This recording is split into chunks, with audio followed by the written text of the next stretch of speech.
Pemuda ini kehilangan ayahnya yang mengalami serangan jantung saat bekerja. Semenjak itu dia berubah menjadi pemuda yang mungkin kehilangan arah. Bahkan, dia mencoba menjadi seorang pria sejati dengan melakukan permantapan dengan pembantunya sendiri. Ya, film dengan judul Pisau Porta yang dirilis pada tahun 2000 ini akan menceritakan kisahnya. Film ini berlatar belakang di Athena pada tahun 1966. Kala itu seorang pemuda bernama Dimitri bersama temannya berada di sebuah bangunan yang masih dalam pembangunan. Di sana ada ayahnya yang bekerja sebagai arsitektur bangunan tersebut. Tapi bencana mulai terjadi di sini. Kala itu beberapa orang petinggi atau sejenis direktur datang ke lokasi sambil marah-marah pada ayahnya Dimitri. Bangunan yang mereka minta tidak sesuai apa yang mereka mau. Direktur ingin dibuatkan gedung lantai 6, tapi ayahnya Dimitri malah membangun 8 lantai. Dia yakin kalau bangunan ini akan menjadi bangunan yang paling megah nantinya di kota tersebut.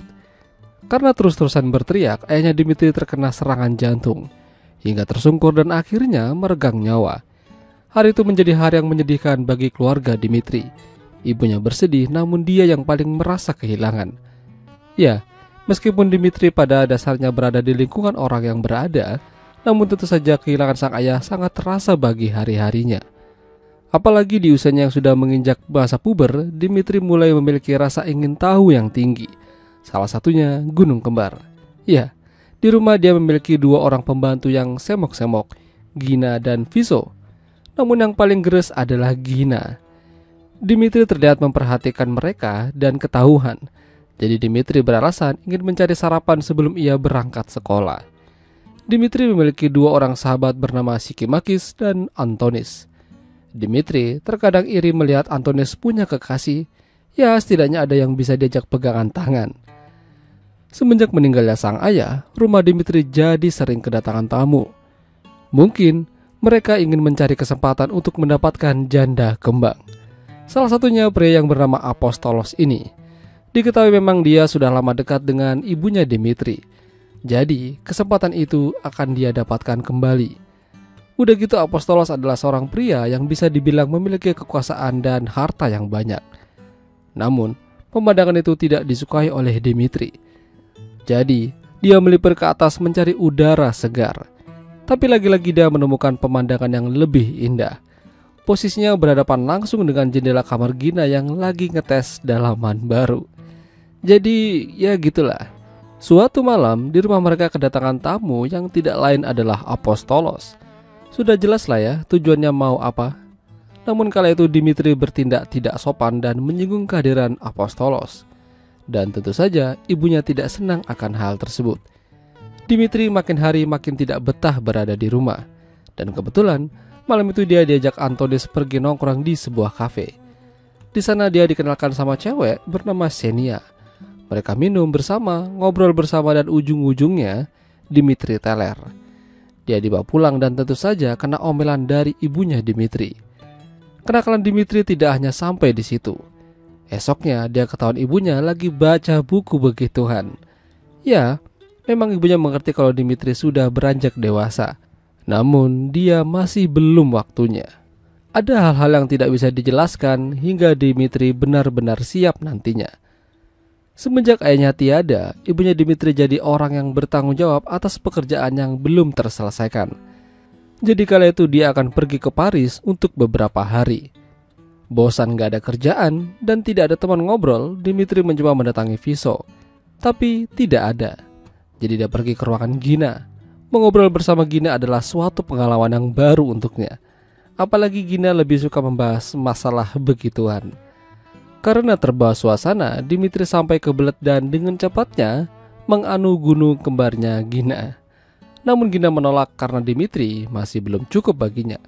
Ya, setidaknya Dimitri sudah menang banyak sedikit. Semenjak malam itu Dimitri benar-benar penasaran.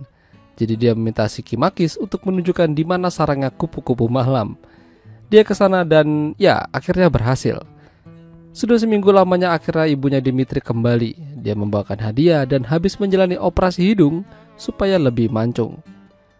Malamnya Dimitri dan Antonis jalan-jalan menggunakan mobil. Mereka mengajak Xenia dan temannya.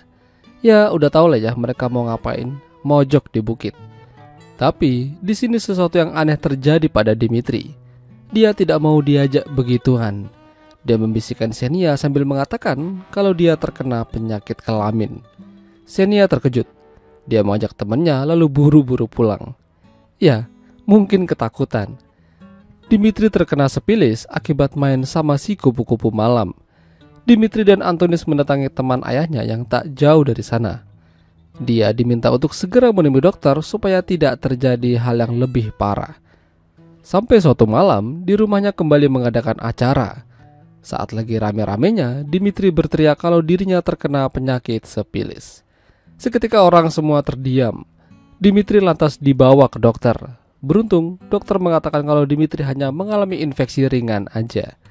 Dia akan diberikan antibiotik dan akan pulih dalam 2 minggu ke depan. Dimitri kembali bisa tersenyum pada akhirnya. Begitu juga dengan ibunya. Ya, ibunya dan Apostolos resmi menikah. Meskipun begitu, Dimitri mungkin tidak terlalu setuju. Tentu saja, Dimitri akan merasa asing melihat ada orang lain di rumahnya. Apalagi malam itu, dia mendengar suara-suara kemerdekaan dari kamar ibunya. Tahu aja kan maksudnya?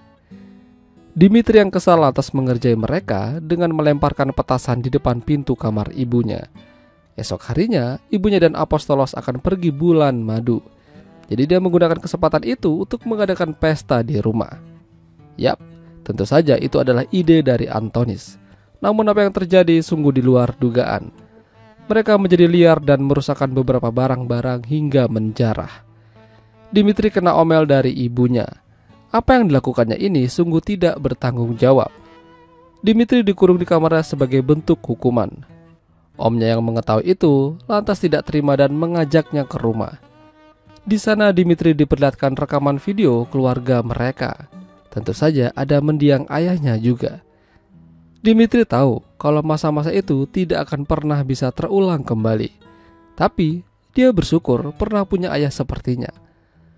Sampai suatu malam, rumah Dimitri kembali kedatangan tamu-tamu penting. Mereka akan mengadakan makan malam. Diam-diam Dimitri pergi ke dapur memasukkan cairan ke dalam sup yang akan dihidangkan. Apa yang terjadi selanjutnya sangat mengejutkan. Mereka yang memakan sup itu menjadi liar dan tak terkendali.